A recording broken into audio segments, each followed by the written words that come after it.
Joining me now, the ranking Republican on the House Foreign Affairs Committee, Congressman Michael McCaul, the great state of Texas. Congressman, welcome back to Fox News Sunday. Oh, thanks, Mike, and happy Independence Day to you. Happy Independence Day. On Afghanistan, President Biden taking some heat from an unlikely place. The Washington Post editorial page, which expresses the concern al-Qaeda could reestablish bases in the country. Waves of refugees are likely to pour out, and rivals such as Iran, China, and Russia could take from this withdrawal that President Biden lacks the stomach to stand up for U.S. allies. Do you share those concerns? Yes, I do. We just handed Bagram Air Base over to the Afghans, which is a strategic asset in the region to protect us from terrorists.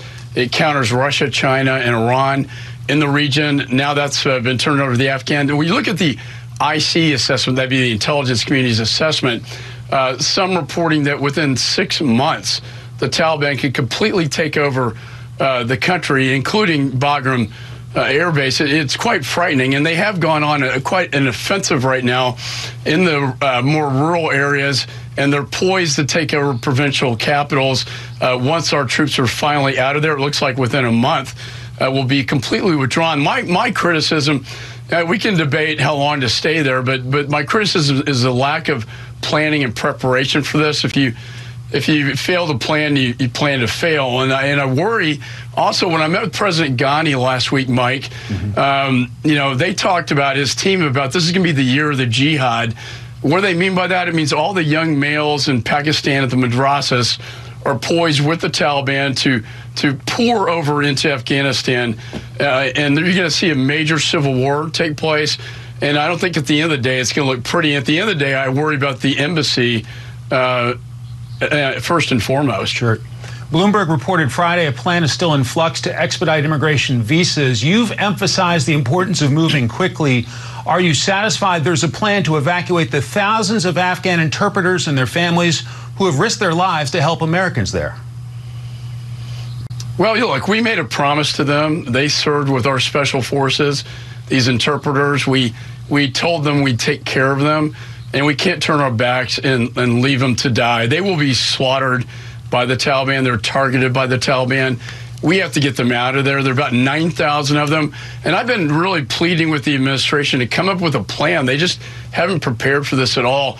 The last I've heard, I think finally we've gotten some attention, and Kazakhstan looks as a possible place to do this. And in terms of ISR, that'd be intelligence, surveillance, reconnaissance capability, Uzbekistan's looking like a better place to do this. But we're going dark in Afghanistan, and there are going to be consequences long term to this. And at the end of the day, Mike, when we fully withdraw, the devastation and the killings and women, humanitarian crisis, fleeing across the border in Pakistan, President Biden's going to own these ugly images. Earlier this year, you said it was important not to repeat past mistakes of 100% pullout like in Iraq, to leave a residual force. Top Pentagon officials and even the president's own Secretary of State advised the president not to pull out completely, but to leave a few thousand American personnel, something Mr. Biden campaigned on. Why is he doing this?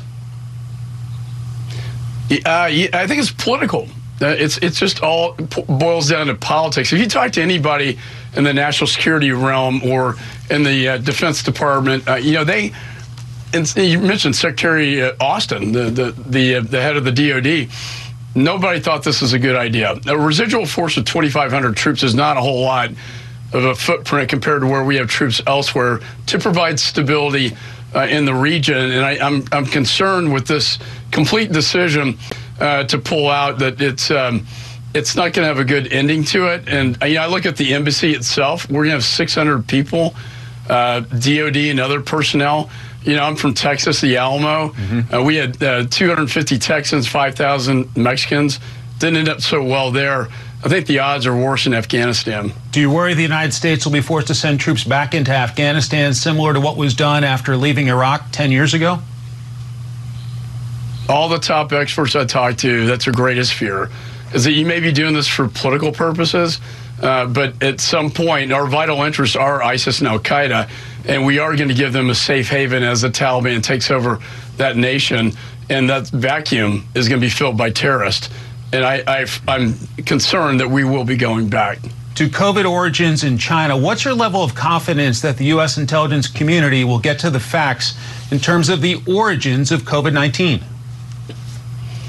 Well, the Chinese Communist Party will not open up the lab to this investigation, but we are getting information from other sources, and I believe there's a high degree probability now that it came from that lab for a number of reasons. You know, one is the cover-up that took place. I call it the greatest cover-up in human history. And you don't cover up something if you're not trying to hide something. Mm-hmm. You know, they deleted all their databases with respect to the virus at the Wuhan Institute of Virology. The PLA came in 2019 and took over the lab, the head of the Chem Bio Warfare program. That doesn't happen unless something happened, you know, at that lab. So I think, you know, I wish the Democrats would join with us on this very important investigations of what caused this problem. You know, they're really playing. It's a dangerous game to do gain of research function research and genetically manipulate viruses to make them more infectious. They're really playing with fire, and that fire really lit up the world and burned it. And I think we need to get to the truth of the matter. And the fact is, State Department was warning about their safety protocols, and many of the research workers were actually hospitalized with flu-like symptoms consistent with COVID. And finally, the World Military Games that took place in October, 9,000 military personnel came in all over the world to participate, and many of them left with COVID-like symptoms. I think that was the first super spreader, if you will, that began.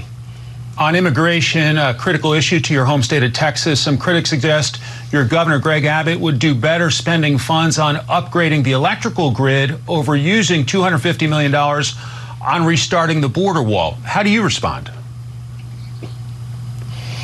Well, this it was a self-inflicted wound and a foreign policy blunder.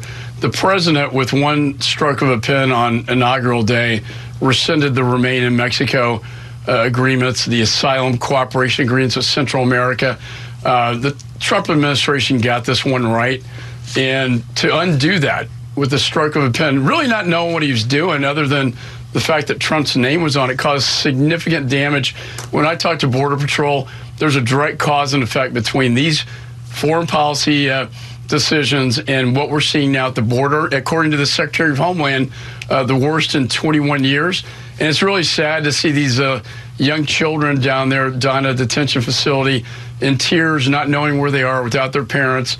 It's caused a humanitarian crisis. It's going to cause a human trafficking crisis. And for those little girls, a sex trafficking crisis. And again, the Biden administration is going to own this. And I don't know how they can fix it because they're not willing to go back to these policies. And it's very, very sad. During the Trump administration, you said a physical barrier wasn't a panacea to solving the problem. And you and your Democratic counterpart, Eliot Engel, were critical when the Trump administration temporarily cut off funding to Central American countries. What is the Biden administration getting right in focusing on these other factors related to illegal migration? Well, I do think, you know, infrastructure or the wall plays a big part in the security at the border. We have to, it's manpower, technology, and infrastructure, and that would be the wall. When you get to the root cause of the problem, this is where we need to do a better job working with Central America. When I talked to the ambassador from Guatemala, he said, we're losing a generation of my children. What I need now is not aid, but trade. And what we need to do is work with the State Department, Development Finance Corporation to get private investment down in Central America, because as long as the conditions are so bad down there, the families are willing to pay a life savings to hand their children over to a trafficker. You know, I was a federal prosecutor, chaired Homeland Security. The traffickers are vicious, and they exploit these children. They separate them from the families, and they really don't care about these children.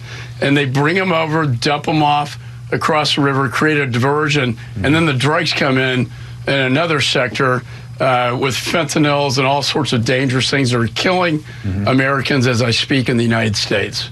Okay, to infrastructure. Does Speaker Pelosi's insistence on pairing the bipartisan infrastructure agreement with a broader multi-trillion-dollar package damage the chances of getting Republicans to vote yes on infrastructure? And if Republicans ultimately vote against infrastructure, what's the political risk of rejecting a bunch of pretty popular investments? Well, I think infrastructure is popular, and I think it is bipartisan. And I think, I know the Senate, working with the president, is trying to work out a bipartisan agreement. That's our best chance for success here. I think with the House, what Pelosi put forward was a totally partisan measure. 1 out of every $2 went to the Green New Deal. Totally unacceptable to Republicans. If you're really serious about this, let's look at traditional infrastructure, and that is roads, bridges, rural broadband, which is so important to the country right now, and not muck it up with things that have nothing to do with infrastructure. I worry that they're going to expand health care and education, have nothing to do with infrastructure. And then Bernie Sanders will use a reconciliation process to basically open it up to a massive tax increase. And this is the Trojan horse syndrome that I think we're most worried about. Congressman McCaul, thank you for joining us today. I hope you and your family enjoy your 4th of July. Up next, the Trump Organization